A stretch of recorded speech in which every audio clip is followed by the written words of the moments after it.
Greetings everyone, welcome back to the channel. Today we're going to be taking a quick look, I'm going to keep it faster this time, at Tamiya's A6M3/3A Zero. This is the newer boxing of this kit.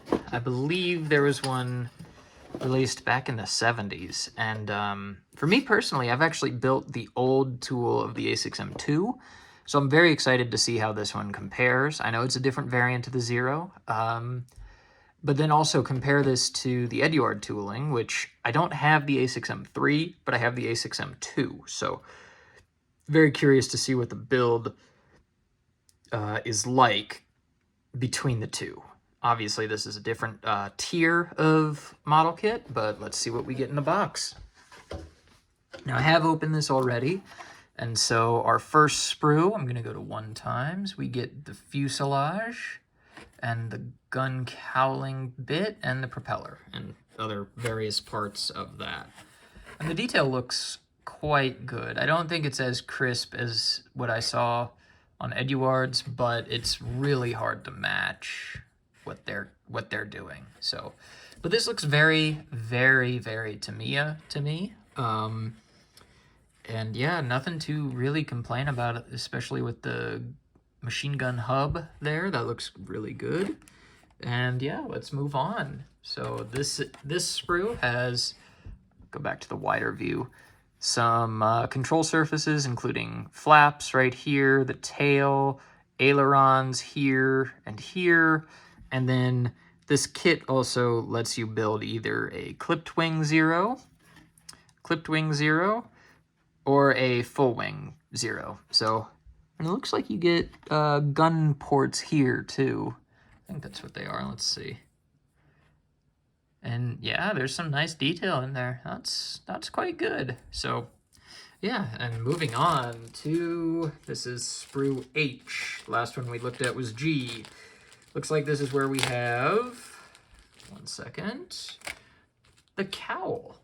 And Tamiya, this is a obvious difference between Tamiya and Eduard, has opted for a single piece cowling, but with some detail pieces here, here, and all through the rest of the sprue.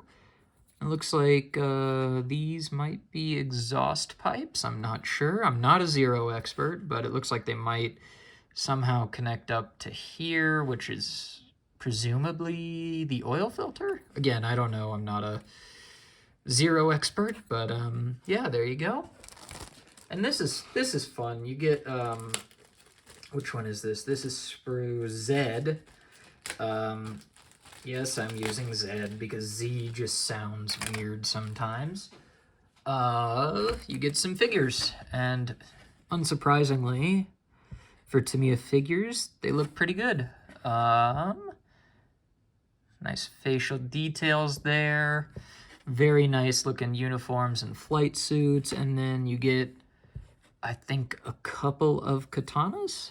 Looks like 2 to me. Yeah, so very nice inclusion that should make displaying it a little bit more interesting. And now, moving on, this is sprue... Ooh, that bag was already opened. But this is sprue K, and it is the wings. I'm going to have to go back to the ultra-wide here. But you get upper up top and lower right here where the landing gear bays are. And again, you see some nice detailing, and I think these are the flap areas. So yeah, top wings, and then I'm guessing that you'd be able to have the flaps in the down position, which I know for P51s, they naturally get to that state, but I don't know about the Zero. Again, not a Zero expert. Just showing off some of the fine detail down here. Very nice. Sorry about the shadow created by my phone and the light. Let me see if I can adjust that a little bit. I think that's better. But again, very nice detail, actually. And I would say, it doesn't want to focus. I am just using my phone for this, so it's not like I have great control. But yeah, detail looks great. So let's move on to the let's save the clear parts for last.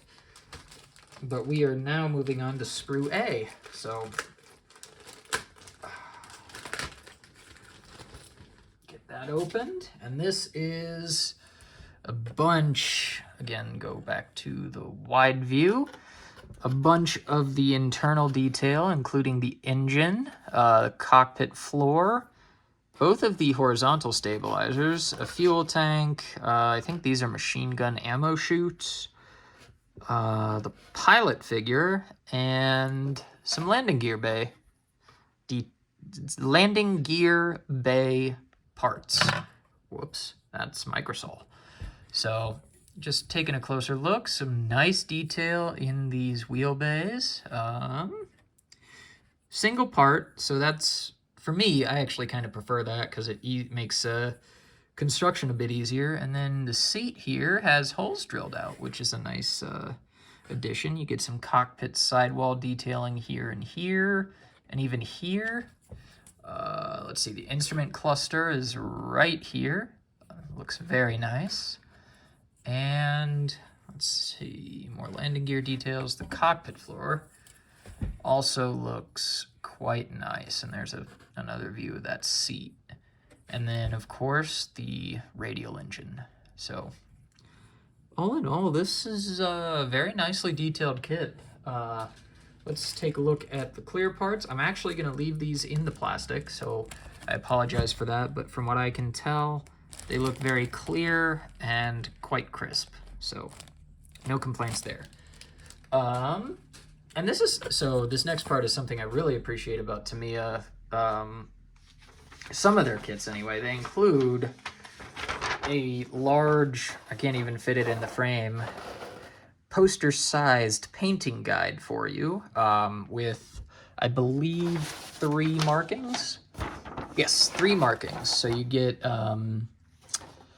your standard, like, all white Zero, the kind of classic Tora Zero, a green and white Zero, similar to the one that I built, the Eduard one I built.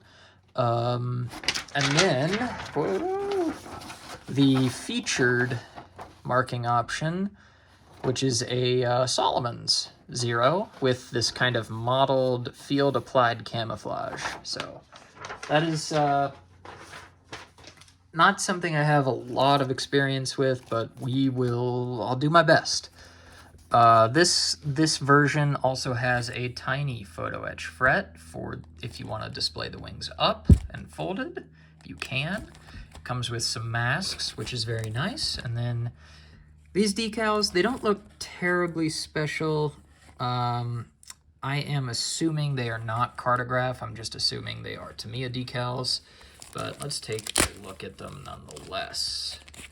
Tamiya decals are somewhat infamous in the model making community, but they're just thick. And I mean, these look thick. I don't know how well you can see. Come on, there we go. You can see the carrier film quite clearly. But a little bit of microsol, microset, that should help alleviate some of the issues, if not all of them. Now, if I can get this back in, that would be great. There we go. And I believe, yeah, this smaller one, it looks like some instrument panel decals as well as some stencils, possibly. But I'm not going to take those out. I'm just going to set this aside. Nice little information booklet from Tamiya. This is just kind of fluff, so not really that concerned. But now we get into the instructions. They are, unfortunately, this typical side opening Tamiya nonsense that I despise. But I guess it has its place. And I'm not going to go into too much detail on this. You're a model builder. You know what instructions look like, and you probably know what Tamiya instructions look like. They're pretty good. You do get painting guide. Let's see. Can I do this? Painting guide for the figures. It's quite nice. And of course, all the paint callouts are in Tamiya's range of acrylic lacquers. Now this is a bit of an add-on for this kit, this specific kit, but it's a little historical guide about the Zero and various other aspects of this aircraft. This side's in Japanese. Here we go. This side is in English. And then this is the Model 11, the A6M2A. That's the Zero that I have built. And then some technical details about the specific variations of the Zero, which, you know, is actually quite needed because the Japanese were kind of insane with the way that they recorded their variant numbers and whatnot. Go watch military aviation history for a rundown. I believe he has one. But anyway, that's going to do it for me. I'm relatively excited to be building this kit. It looks like a good time. I'm a little nervous about doing the field applied camo, but it'll be a learning experience. And what's the worst that could happen? You know, I mess it up and I learn and I get to do it again. So yeah, hopefully I can actually complete this Zero, unlike the last one. Apologies for that still. But again, really excited for this one, and I hope you all join, follow along, and see the progress. So if that's of interest to you, hit the subscribe button and like the video to get more. But until next time, I will see you later. Bye.